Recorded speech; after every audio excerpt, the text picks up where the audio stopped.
Meus irmãos, minhas irmãs, com alegria, eu quero cumprimentá-los com a paz do Senhor. Podeis tomar assento, irmãos, muito obrigado. Antes que eu leia o texto sagrado, obrigado, e passe a compartilhar com vocês a palavra que o Senhor tem colocado no meu coração para esta noite tão especial de sexta-feira.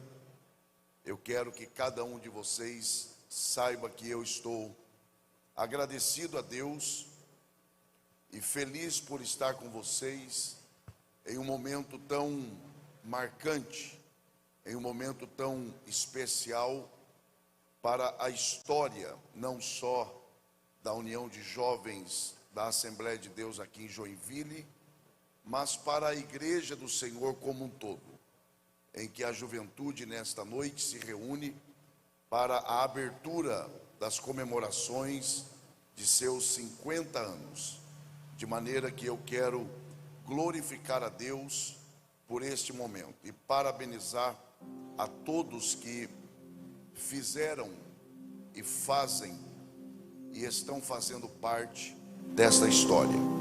Eu quero também, com muita sinceridade, manifestar em público a minha gratidão a Deus pela vida do pastor de vocês, pastor Sérgio Melfior. É um homem que tem a minha admiração já há algum tempo e o meu respeito. Ele que representa uma liderança confirmada não só aqui no estado de vocês, mas hoje também é uma referência em liderança nas Assembleias de Deus no Brasil, e eu me sinto feliz por poder auxiliá-lo nesta noite para servir a Deus e à sua igreja aqui estabelecida. Portanto, a minha oração, pastor Sérgio, é que Deus siga ali abençoar junto de sua família, lhe dando graça, saúde, e que continue confirmando o trabalho de suas mãos. Também agradecer ao pastor Leandro pelo honroso convite, a forma especial e carinhosa com que sempre me recebe, e que Deus em Cristo também o abençoe junto de sua família. E cumprimentando a ele, eu estou cumprimentando a toda a liderança desta juventude. Quem aqui de verdade, quer continuar ouvindo Deus falar, diga amém. O Senhor tem feito descer ao meu coração o desejo de compartilhar uma palavra com vocês, e eu quero pelo menos tentar aqui ser fiel ao que Deus tem colocado no meu espírito para esta noite. Para isto eu quero convidar você a abrir a sua Bíblia no livro dos Salmos. Livro dos Salmos, este livro amado por todos nós. Quando você encontrar o livro dos Salmos, localize aí por favor os Salmos de número 1, que carinhosamente também é chamado de o Salmo 1. Alguém aqui ainda tem forças para dar glória a Deus? Alguém tem motivos ainda para dizer aleluia? Que bom. Eu acredito que nós não conseguiremos cobrir todo esse salmo em nossa meditação, mas considerando que são apenas 6 versos, que ler a Bíblia nunca é demais, e que isso nos favorecerá na tentativa de entendermos um pouco mais a respeito desse salmo, vamos ler a partir do verso 1 e encerrar a leitura no verso de número 6. Os que encontraram Salmos de número 1 a partir do verso 1, por favor se manifestem dizendo graças a A palavra do Senhor diz assim: Bem-aventurado o varão que não anda segundo o conselho dos ímpios, nem se detém no caminho dos pecadores,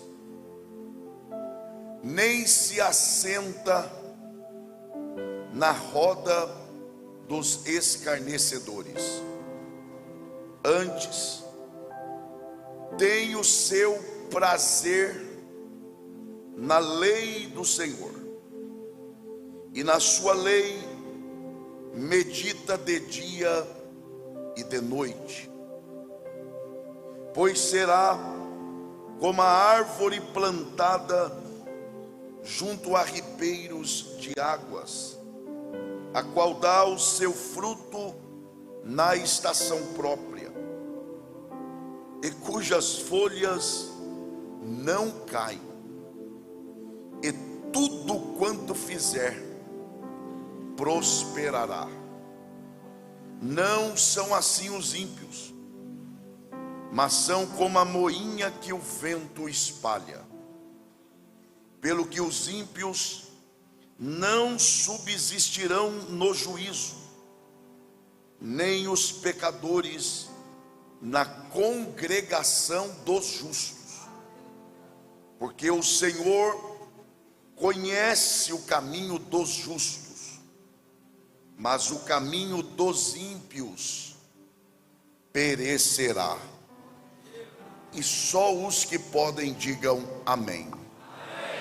Muito obrigado, e que Deus, por graça, mais uma vez, abençoe a exposição de sua palavra. Esse é um salmo que eu o chamaria de um dos salmos clássicos da Bíblia. E quando eu me refiro a esse salmo desta forma, eu estou me referindo a ele como sendo um dos salmos mais conhecidos, amados, lidos, apreciados e, por que não dizer, um dos salmos mais pregados pelos pregadores. Se fizéssemos aqui um censo, um levantamento dos 10 salmos mais conhecidos da Bíblia, claro, o Salmo 1 não seria o primeiro da lista. O primeiro com certeza seria o Salmo de número 23. Mas eu não tenho dúvida de que o Salmo 1 faria parte desta lista dos 10 salmos mais conhecidos de vocês. Eu pelo menos acredito. De maneira que eu reconheço que de alguma forma nós estamos acostumados, familiarizados com o que nós temos lido. Porém, se nós queremos de verdade, jovens, entender o que de fato Deus tem como propósito para ensinar a partir das verdades aqui expostas, é preciso considerarmos algumas verdades, não só a respeito deste salmo, mas por se tratar do Salmo 1, isto é, o salmo que abre este livro, é indispensável que olhemos, ainda que de forma rápida, eu prometo, olharmos para este livro como um todo. Afinal de contas, repito, o texto que nós temos lido, ele é a abertura deste livro, ele é a introdução desta obra. E quando nós pensamos não só sobre o Salmo 1, mas pensamos a respeito do livro dos Salmos, nós temos que destacar algumas verdades. Primeiro, o livro dos Salmos, ele é um livro completo em si mesmo. Por exemplo, No livro dos Salmos você tem expressão de louvores a Deus. Você tem a expressão de sentimentos humanos. No livro dos Salmos você tem também profecias. Esse livro ele é tão importante que o próprio Senhor Jesus, em momentos importantes da sua trajetória aqui na terra, ele se utilizou de textos dos Salmos para expressar o que ele estava sentindo. Por exemplo, só um exemplo: quando ele estava crucificado, ele importa o que está no Salmo de número 22 e expressa o seu sentimento dizendo: Deus meu, por que me desamparastes? Eu estou tentando mostrar a vocês de que o livro dos Salmos é um livro completo em si mesmo, e é um livro essencial, razão pela qual há quem chame este livro de o coração da Bíblia. Talvez seja por esta razão que ele se encontra aí na parte, praticamente na parte central de toda a Bíblia. Eu quero até desafiar você que está atento a imaginar a Bíblia Sagrada sem o livro dos Salmos. Não dá para imaginar. Esse livro é tão amado que é muito comum você chegar em uma casa, inclusive de pessoas não crentes, e encontrar a Bíblia aberta em um dos Salmos. Eu particularmente nunca fui a uma casa para encontrar a Bíblia aberta em Zacarias, Ageu, Malaquias, Apocalipse então nem se fala. Agora, em Salmos é comum. Eu estou tentando mostrar a vocês a grandeza da importância deste livro.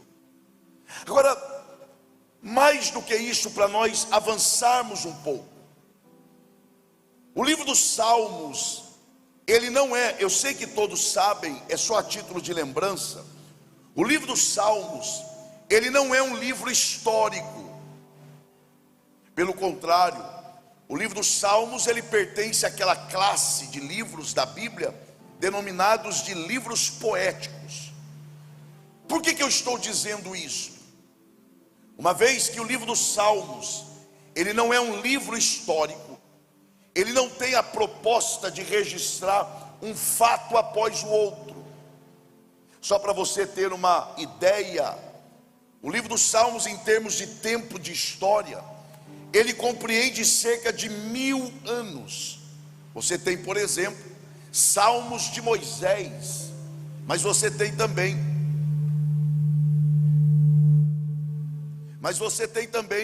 Salmos de Davi. São dois personagens importantes, mas que viveram em épocas totalmente diferentes. Por que eu estou dizendo isso? Uma vez que o livro dos Salmos, ele não tem este objetivo de registrar um fato após o outro, aqui vai a primeira pergunta a você que está atento: por que o livro dos Salmos começa exatamente com o conteúdo que está no Salmo 1? O que eu estou tentando fazer aqui é levar a cada um de nós a pensarmos que, do ponto de vista humano, o que é que mudaria se o conteúdo do Salmo 1 fosse o do Salmo 23 e o do 23 o do Salmo 1? Eu até diria que começaria de forma extraordinária. Imagine o livro dos Salmos começar assim: o Senhor é o meu pastor, nada me faltará. Mas ao invés do livro dos Salmos começar com um hino que engrandece a Deus, ele começa com uma advertência aos homens. É para se pensar, por que o livro dos Salmos não começa com um louvor falando a respeito de Deus, mas começa com uma canção advertindo os homens, exortando os homens. Eu sei que vocês sabem de que um dos segredos para um bom livro é a sua introdução. Eu já deixei de ler livros na introdução, porque um dos segredos de uma boa obra literária é a sua introdução. O Salmo 1, jovens, ele serve ao livro dos Salmos como a introdução da obra. Para que serve a introdução de um livro? Para mostrar o conteúdo a ser analisado, para mostrar a divisão da obra, para mostrar o objetivo. A introdução é uma espécie de síntese, resumo, ou se vocês quiserem, como alguns preferem, uma resenha. Então, o Salmo 1, ele resume a obra. Para adiantar um pouco mais, eu vou fazer mais uma pergunta a você que está atento. Eu particularmente, porque não é uma área que me chama a atenção, eu nunca parei para contar quantas palavras tem o livro dos Salmos, mas deve ter algumas centenas, para não dizer milhares. A minha pergunta aqui agora para vocês jovens é: por que este livro começa com a expressão bem-aventurado? Tem que ter uma razão. O que é que significa salmos, cânticos, louvores? Então, qual é o objetivo do livro dos Salmos? Louvar a Deus. Então, por que um livro que tem o objetivo de louvar a Deus começa com uma palavra se referindo ao homem e não a Deus? Por exemplo, para você que está atento, por que esse livro não começar com a expressão glória a Deus? Os pentecostais iam até gostar. Ou por que não começar com a expressão aleluia? E é claro que vocês sabem, a diferença entre glória a Deus e aleluia não está só na forma de falar, mas também no significado. Quando alguém diz glória a Deus, esse alguém está se dirigindo a Deus e dizendo, eu te dou glória. Mas quando alguém diz aleluia, embora seja uma expressão de louvor, a expressão aleluia não é dirigida a Deus, porque aleluia significa louvemos ao Senhor. Então quando alguém diz glória a Deus, esse alguém está dizendo eu te dou glória. Mas quando alguém diz aleluia, esse alguém está dizendo, irmãos, vamos adorar ao Senhor juntos nessa oportunidade. Então eu já ouvi alguém dizer aleluia ali, ó. Então quando alguém disser aleluia, obedeça a este alguém, se junte a ele e glorifique ao Senhor. Mas a pergunta continua: por que, e se eu fosse você, eu não perderia isso aqui? Por que o livro dos Salmos começa com a expressão bem-aventurado? Para responder esta pergunta, é preciso fazer outra pergunta. E não se esqueçam nunca, jovens, o que move o mundo não são as respostas, são as perguntas. Porque se você quer ter uma boa resposta, faça uma boa pergunta. Por quê?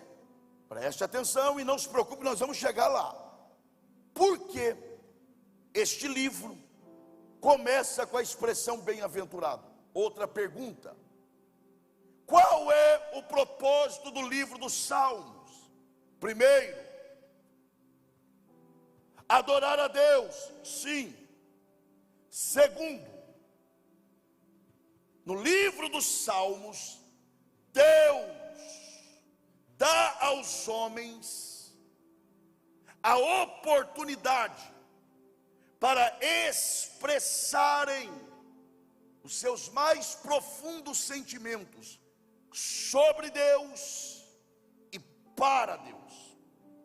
Vou só traçar um paralelo e vai ficar claro o que eu quero dizer.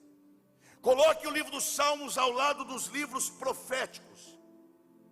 Nos livros proféticos, os homens estão calados e Deus está falando o que sente. No livro dos Salmos, Deus se cala e deixa que os homens falem o que sentem. Faça um esforço para você não perder isso. É por isso que às vezes você não entende os salmos, porque quem é que entende o homem? Tem salmo, por exemplo, que o salmista começa adorando a Deus e termina pedindo para Deus matar os inimigos.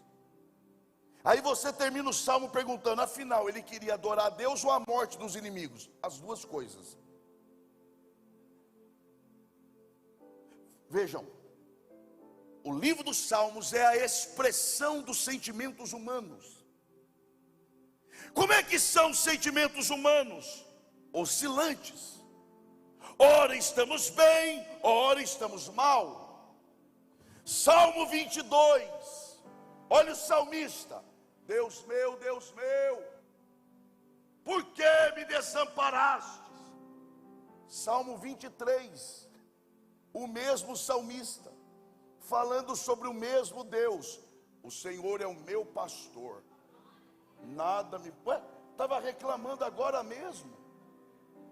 Assim somos nós. Ouçam isso. Sabe por que nós amamos o livro dos Salmos? Porque o livro dos Salmos é o livro mais humano da Bíblia. E nós nos identificamos com esse livro. Eis aí a razão pela qual o livro dos Salmos começa com a expressão bem-aventurado. Por quê? Porque o livro dos Salmos é o livro mais humano da Bíblia. Razão pela qual ele começa com a expressão bem-aventurado. Por quê? Porque o homem foi criado para ser bem-aventurado. Diga bem forte para ser uma vez só. Diga assim: eu fui criado. Não, isso não é forte. Diga forte, diga: eu fui criado para ser bem-aventurado. Agora, isso aqui não é para te agitar. Isso aqui não é para te jogar para cima. Esse é um fato. Nós fomos criados para sermos bem-aventurados. A questão agora é: o que é ser bem-aventurado? Ser bem-aventurado não é ser feliz. Ser bem-aventurado é ser mais que feliz. Alguém dirá: pastor, se está difícil ser feliz, que dirá mais do que feliz? Crente que nem feliz é, crente que se preza, ele não é feliz, ele é mais que feliz. E o que é ser mais que feliz à luz da Bíblia? É ser resolvido na vida. Vamos dizer de outra forma: é ser plenamente satisfeito. Se tenho, estou bem. Se não tenho, estou bem do mesmo jeito. Vamos dizer de outra forma: ser bem-aventurado é eu ser o que eu nasci para ser. Diga bem forte, e nós vamos chegar lá, mas vamos lá. Diga assim: ser bem-aventurado é eu ser o que eu nasci para ser. E para que Deus nos fez? É isso que eu estou perguntando. Deus criou o homem para quê? Alguém vai dizer assim: para adorá-lo. E eu vou dizer: não é. Porque pensar que Deus nos criou para adorá-lo seria aceitar que Deus é um ser carente.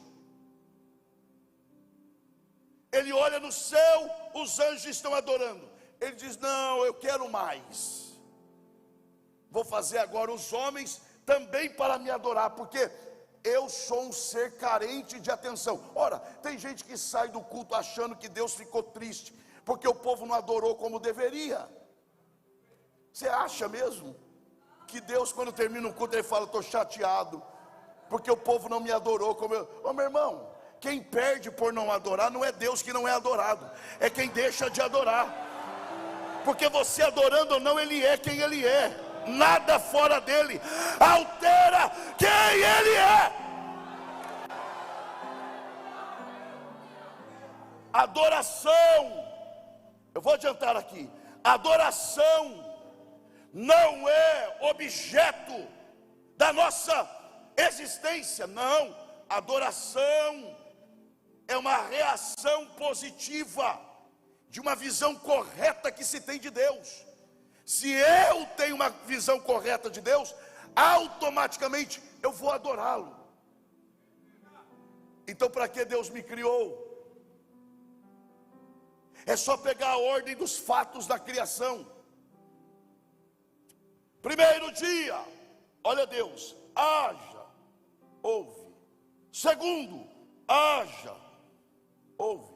Terceiro, haja. E o homem não existe. Percebem? O homem não existe e Deus já está trabalhando. Porque Deus não depende de nós para fazer nada. Já viu essa história? Não, porque eu sou humilde, mas eu tenho que reconhecer que se eu não fizer, a obra vai sofrer. Vai não, meu irmão. Se você fizer, ela acontece. Se não fizer, é capaz de até ser melhor do que quando você faz. Deus não depende do homem para nada. Se eu faço, Ele faz. Se eu não faço, Ele faz do mesmo jeito. E aí dá glória a Deus quem acha que tem que dar glória a Deus. E Deus vai criando. Haja, haja. E o homem não existe. Aliás, foi o homem existir e estragou o que Deus fez. Aí depois que Deus criou tudo, pastor, tudo já está pronto. No sexto dia, quem Ele faz? Quem Ele faz? O homem. Então Deus faz o homem quando Ele já tinha feito tudo. Vai lá, Deus fez o homem quando Ele já tinha feito tudo. Então para que Deus fez o homem? O sexto dia precede qual dia?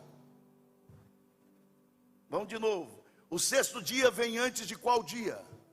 Sétimo. E o que Deus fez no sétimo dia? Então para que Deus fez o homem? Para descansar com Ele. Não vai entregar um emprego segunda-feira. E ainda fala: não, foi um pregador aí que o pastor Sérgio trouxe aí, falou que eu nasci para descansar. Tem gente aí que sem saber disso só vive para descansar. Não, tem uns que o negócio é tão sério que ele descansa à tarde para dormir bem à noite. Ele diz assim: não, eu preciso descansar porque senão à noite eu não consigo dormir. Olhe para cá, senão vão desconfiar de você. Olhe para cá. Para que Deus fez o homem? Para descansar com Ele. A questão agora é: que descanso é esse? Porque primeiro, quando Deus fez o homem, tudo já estava feito. Então o homem não está cansado. Segundo, lá Isaías diz que Deus não se cansa e nem se fatiga. Então o homem não está cansado e nem Deus está cansado. Então que descanso é esse? Esse descanso não é o descanso de alguém que está cansado e que quer parar para descansar. Não, esse descanso é semelhante a um artista que fez uma obra tão perfeita que ele não se contenta e liga para o melhor amigo e diz: corre aqui em casa e vem admirar a obra que eu acabei de fazer. Quando Deus termina de fazer tudo, Ele diz: agora eu vou fazer o homem para admirar as obras que eu faço. Oh, tem gente entendendo a voz de Deus. Sabe o que é ser bem-aventurado? É ser quem você nasceu para ser. E você não nasceu para ser ansioso. Você nasceu para deleitar-se e se satisfazer em Deus. Só quem quer, claro, levante uma de suas mãos e diga: eu nasci para me satisfazer em Deus. Deus é quem te satisfaz.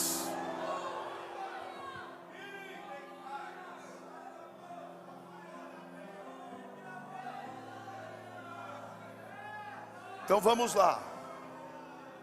Nós, jovens, não se iludam. Vocês não nasceram para se satisfazer em nada fora. Vocês nasceram para se satisfazer em Deus. O problema, olhem para cá, o problema é que o pecado, eu vou esperar todos me olharem aqui. O problema é que o pecado nos tirou da casa. Então o que é o Salmo 1? É um mapa que nos mostra o caminho de volta para casa. Eu nasci para me satisfazer em Deus. Sim. O pecado me tirou disso. Sim. E o Salmo 1 diz: mas tem um caminho de volta. Você quer ser bem-aventurado? Eu estou perguntando, você quer ser bem-aventurado? Como é que pentecostal responde sim? Você quer ser bem-aventurado? Então qual é o caminho?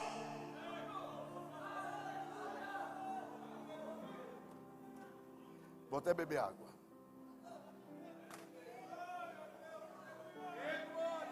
Você quer ser bem-aventurado? Quero. Então primeiro, não ande. Percebem que a figura do homem começa andando? Não ande. Olha agora. Segundo o conselho de quem? Então vai lá. Andar, aconselhar ímpio. Não ande segundo o conselho de quem ele chama de quê? Ímpio. Tem que parar aqui. Ele diz: você quer ser bem-aventurado? Claro que eu quero. Então primeiro, não ande segundo o conselho. Para aqui. Para eu aconselhar alguém, o que é que eu uso? Palavras. Palavras manifestam o quê? Por exemplo, quem é chamado de a palavra de Deus? O verbo de Deus? Jesus. Por que ele é o verbo de Deus? Porque palavras manifestam duas coisas. Por exemplo, quando você quer falar o que está pensando, o que você usa? Diga: palavras. Então vai de novo. Quando você quer compartilhar o que pensa, o que você usa? Palavras. Quando você quer compartilhar o que sente, o que você usa? Palavras. Por que Jesus é o verbo de Deus? Porque ele é a manifestação da mente e do coração de Deus. O dia que você duvidar o que Deus pensa sobre você, o que ele sente sobre você, olhe para Jesus e a dúvida vai acabar. Agora, para adiantar, Você precisa, nós precisamos entender isso.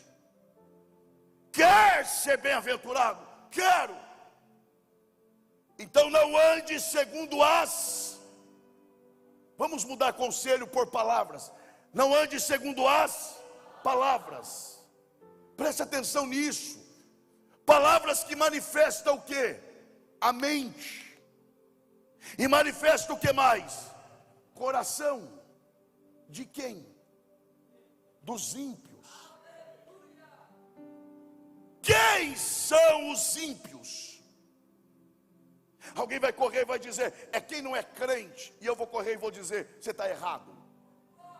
O senhor está dizendo ou insinuando? Não, não insinuo nada, eu falo.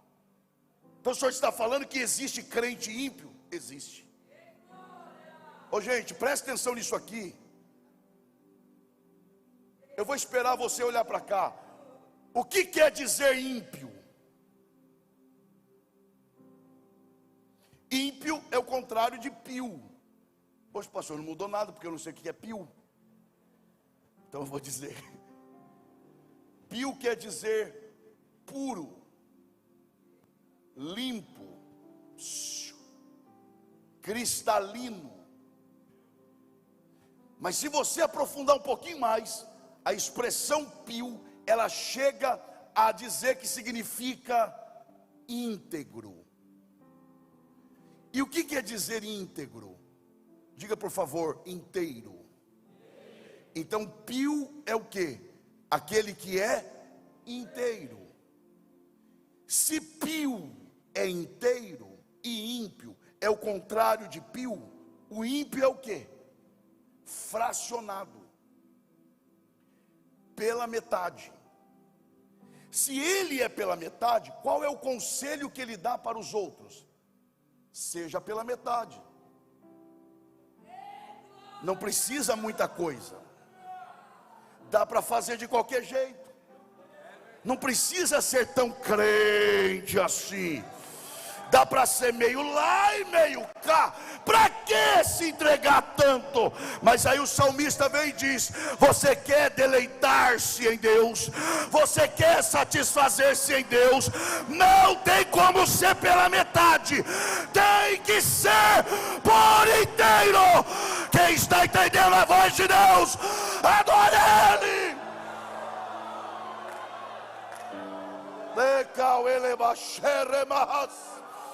Onde está a mão que você levanta para adorar ao Senhor? Não reclame disso não, porque nós ficamos mais de 2 anos sem poder fazer isso. Então valorize esse momento.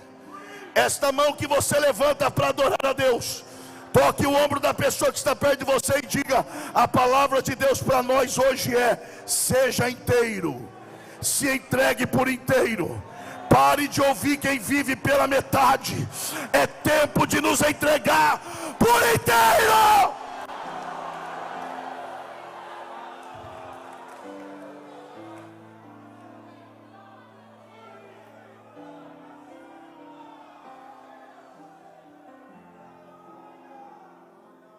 Quer ser bem-aventurado? Eu preciso adiantar. Sim, eu quero. Então não ande segundo a mentalidade e o sentimento de quem vive pela metade. Mas não é só isso.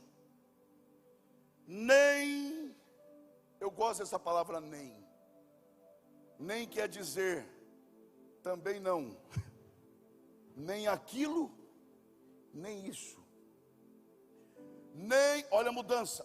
Se você está prestando atenção, você vai perceber agora. Primeiro, quer ser bem-aventurado? Quero. Não ande segundo as palavras de quem é ímpio. Olha a mudança.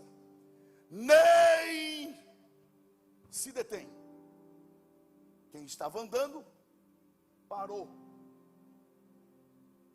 Nem se detém no caminho. Já não é mais palavra, é caminho. Caminho de quem? Já não é mais dos ímpios, é dos pecadores. Percebem a mudança? Estava andando, parou. Estava falando, agora é caminho. Sempre que a Bíblia fala de caminho, é estilo de vida, prática. Estava pensando e sentindo, agora está fazendo. Era ímpio, porque pensava e falava, mas agora não é só ímpio, agora é pecador, passou a fazer. Quem está me ouvindo, diga amém. Dobre atenção, por amor à sua alma, porque ninguém começa pecando.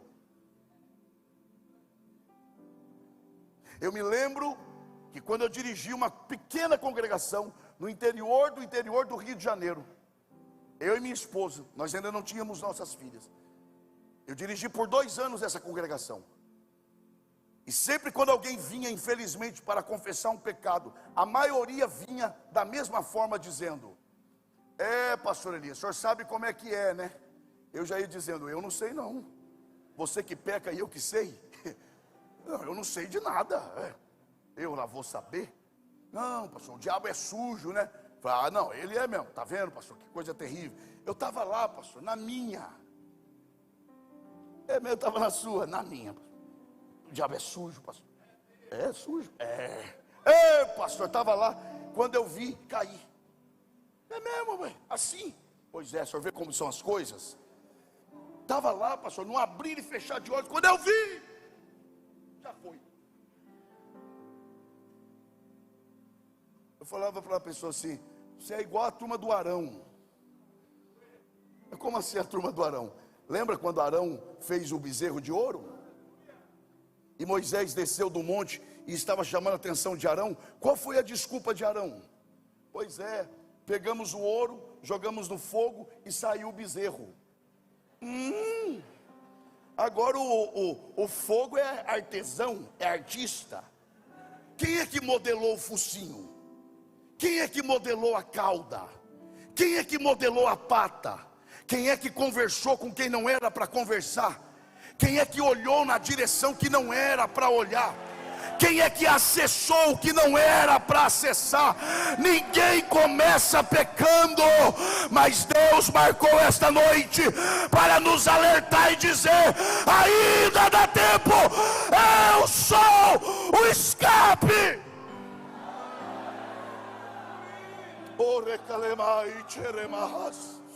É o que está em Hebreus 12.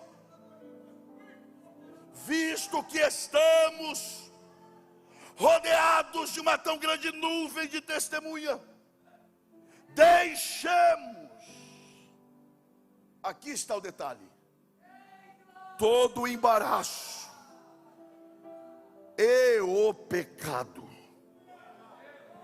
Percebe que o pecado vem depois de embaraço?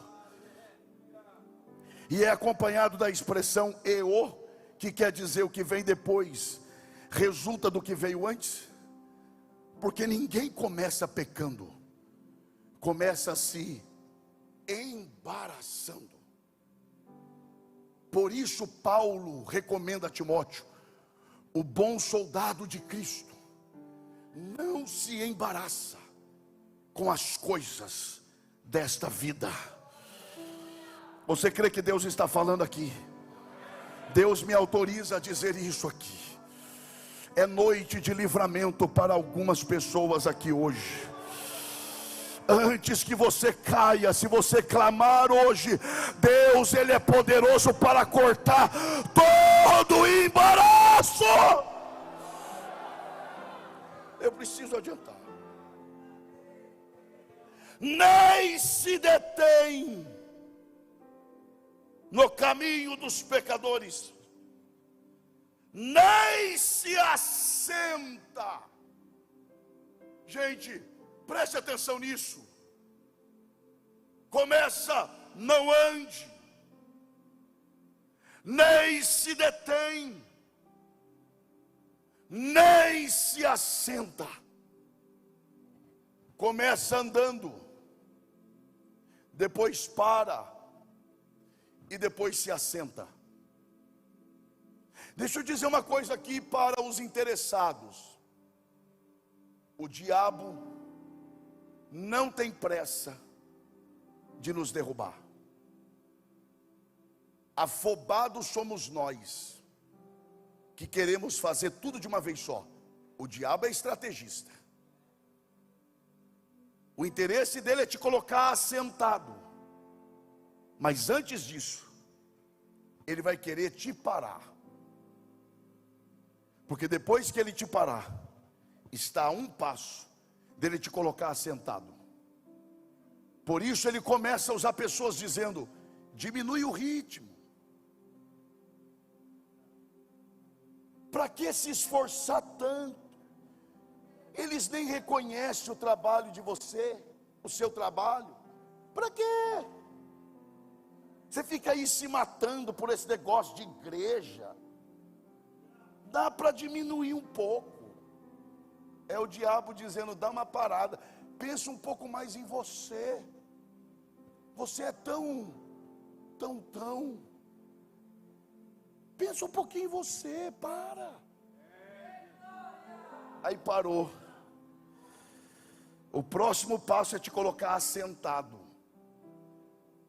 E assentado aqui é o mesmo termo de Atos 2. Quando o Espírito desceu, os discípulos estavam assentados. Quer dizer, vulneráveis, sem condições de correr se acontecesse alguma coisa. O diabo, o interesse dele é te colocar numa posição de vulnerabilidade, que quando chegar a tentação você não terá perna para correr. Por isso a palavra de Deus para você aqui hoje é: não é hora de parar. Nós não somos daqueles que retrocedem, nós somos daqueles que avançam, tomando da receita de Paulo: não que eu tenha alcançado, mas uma coisa eu faço, é que deixando as coisas que para trás ficam, prossigo para o alvo. Quem está entendendo a voz de Deus aqui nessa noite, levante a sua mão e dê o melhor glória a Deus que você pode. Pastor, mas eu estou chorando. É isso mesmo, é andando e chorando. Porque chorar vai chorar mesmo, parado ou andando. Então é melhor chorar andando. Você pode até chorar, só não pode parar. Você quer ser uma bênção para a pessoa que está perto de você? Diga: você pode até chorar, só não pode parar. Avance, continue andando, continue seguindo. Deus te fortalece nesta noite. Deus renova as suas forças nesta noite. Deus restaura o teu vigor espiritual nesta noite. Eu começo a encerrar. Quer ser bem-aventurado? Eu vou encerrar aqui. Quero. Olha só, não ande, nem se detém, nem se assenta. 3 coisas. Quer ser bem-aventurado? Não faça 3 coisas. Verso 2. Antes, que quer dizer, ao invés daquilo, faça isso. Olha isso, faz um esforço. Quer ser bem-aventurado? Ouça as pessoas certas, frequente lugares certos, se aceite com as pessoas certas. Outro detalhe, vocês percebem que o que não é para ser feito são 3 coisas, e o que é para ser feito é uma só. Quer ser bem-aventurado? Não faça, não faça, não faça. 3 coisas. E o que é para fazer? Uma só. Por quê? Porque o que é para fazer é tão eficaz que não precisa de mais nada. E o que é para eu fazer, não perca isso aqui por nada. E o que é para eu fazer, antes, tem, grita para ser uma vez só, diga: prazer. Só mais uma vez, diga: prazer. É para ter prazer no quê? Na lei do Senhor. É para ter o quê? Vai lá, é para ter o quê?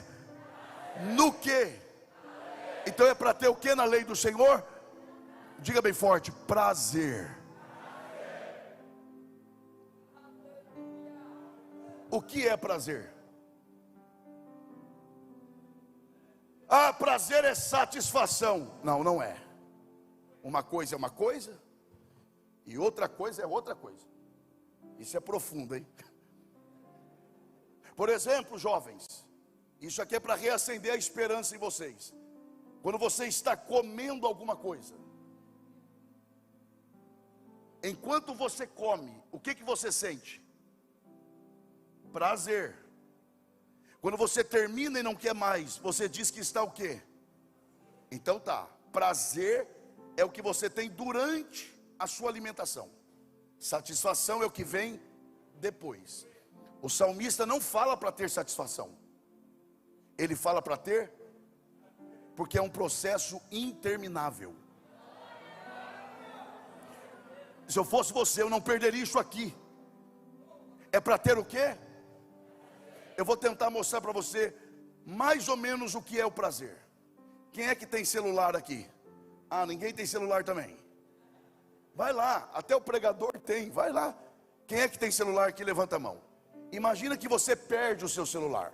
Sangue de Jesus tem poder, pastor. Está repreendido esse negócio. Hipoteticamente. Perdeu o celular, não tem dinheiro para comprar outro. 10 dias sem encontrar o celular. Fazendo campanha de jejum e oração para encontrar. No 10º dia, do nada você encontra ele. Você olha para ele, ele olha para você. E o que você sente naquele momento? Prazer. Vou te dar outro exemplo. Imagina você andando num bosque com muitas árvores, durante 5 horas, debaixo de um sol de 40 graus. O que mais você quer encontrar na sua frente? Não diga sombra, porque sombra já tem. Água. Imagina agora você tira o calçado e coloca os pés dentro da água. O que você sente? E ainda faz assim, ó. O salmista está dizendo para a gente ter prazer. Sabe o que seria isso aqui?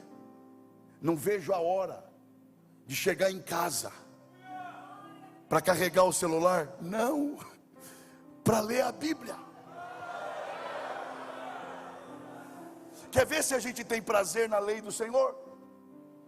O que você acessa primeiro quando acorda? O celular ou a Bíblia? O seu último contato no dia é com o celular ou com a Bíblia? E aí quer vir para o culto e dizer: eu te amo acima de tudo. Eu queria ver se você fosse amado dessa forma. Não olha para o lado agora não, estou tentando te ajudar. Eu vou encerrar aqui. Nós sentimos muita coisa pela Bíblia: respeito, temor, vontade de ler, mas dificilmente a gente tem prazer.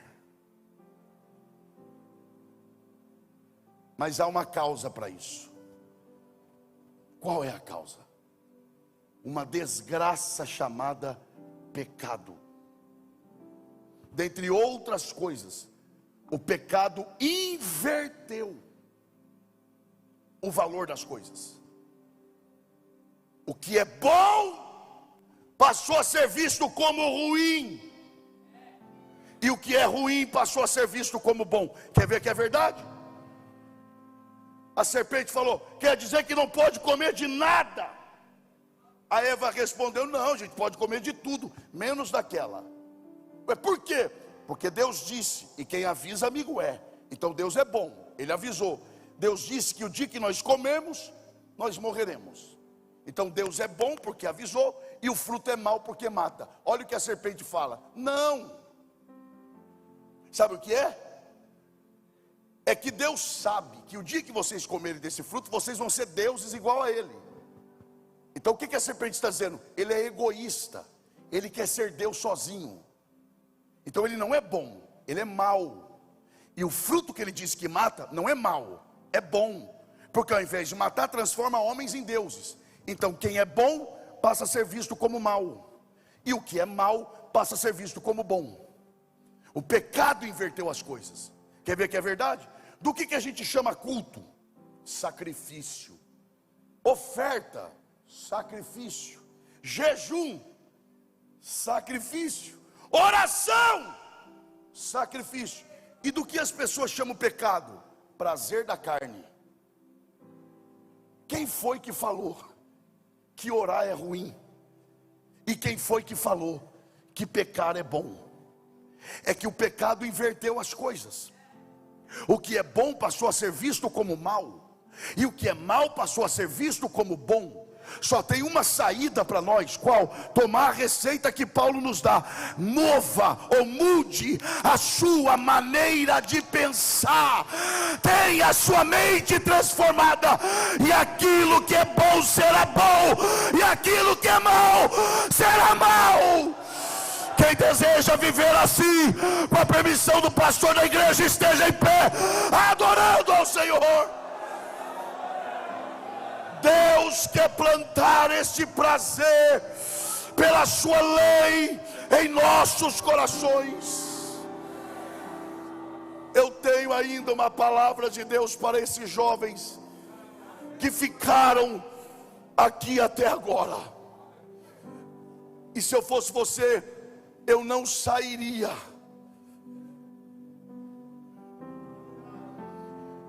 Quer ser bem-aventurado? Quero. Ouça as pessoas certas. Frequente os lugares certos. Se assente com as pessoas certas. Ame a palavra de Deus.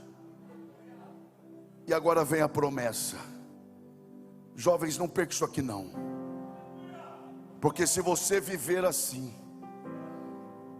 você será como árvore. Deixa eu fazer uma pergunta. Escute isso aqui. Uma árvore é plantada como árvore, inicialmente falando? Ela é plantada como o quê? Semente. Mas o salmista não diz será como semente. Ele diz o que? Será como árvore. Por quê? Porque quem vive desta forma não está na mão de homem, está na mão de Deus. E na mão de Deus, semente não é semente. Quem olha diz é uma semente. Deus olha e diz é semente para você. Eu já estou vendo lá na frente. Isso aqui vai ser uma baita de uma árvore. E como está em minha mão, eu planto onde eu quero. E como eu não erro, eu vou plantar no lugar certo. E o lugar é tão certo que você não vai precisar nem fazer força para dar fruto. É só esperar o tempo. Passa um ano sem fruto, tem problema não. Eu sei quem me plantou. 5 anos, nada. Eu sei quem me plantou. E agora quando chega o tempo, naturalmente os frutos começam a aparecer. E até quem não quer ver vai ter que parar e dizer: deu fruto, deu certo.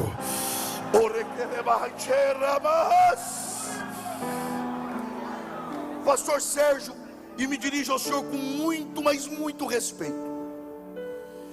Essa parte me assusta, porque a árvore é tão boa que nem folha cai. Não, você tem noção do que seja isso? Ô jovem, olhe para cá. Você tem noção do que seja isso? Já viu árvore que a folha não cai? Nunca viu? Está aqui uma.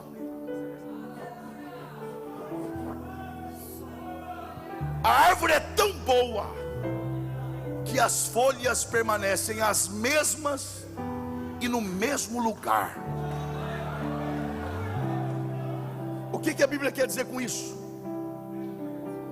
Quando você olha para uma árvore, a primeira coisa que você olha e vê é o que? Frutos ou folhas? Folhas. Porque folhas aponta para o que? A primeira impressão. Tem gente que é muito boa na primeira impressão. Você olha e diz: isso que é um homem de Deus, é mulher de Deus.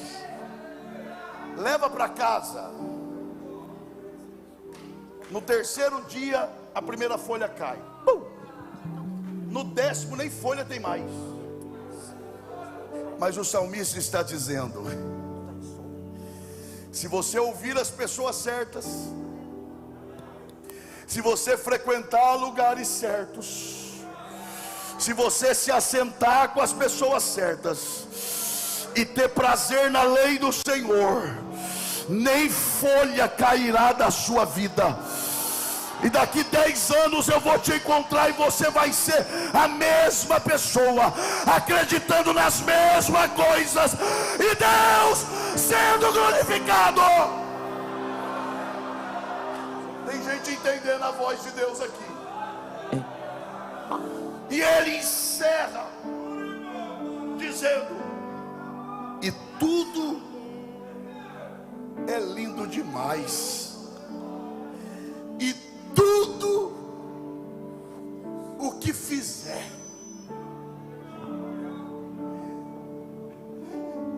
Deus quer fazer uma aliança com essa juventude hoje. E aí, se você crê, mas Deus está falando ao meu espírito, e eu não preciso enganar ninguém, eu já preguei o que eu tinha de pregar. Mas o Senhor está ministrando ao meu espírito que Ele, na abertura desta comemoração de bodas de ouro, Ele está fazendo e está interessado em fazer uma aliança com os jovens aqui. Porque se você der ouvido às pessoas certas, frequentar os lugares certos, se assentar com as pessoas certas e amar a lei do Senhor, Ele te garante: tudo que você fizer prosperará. Prosperar aqui não é dinheiro. Prosperar aqui é tudo que você fizer vai dar certo. Já viu pessoas que tudo que põe a mão quebra? Tem gente que pega a coisa redondinha, põe a mão e estraga. Aqui é o contrário. Deus está dizendo: a minha aliança com você vai garantir que você vai pegar coisas quebradas e vai reconstruir, vai pegar coisas destruídas e vai reconstruir. Aí dá glória a Deus quem acha que tem que dar.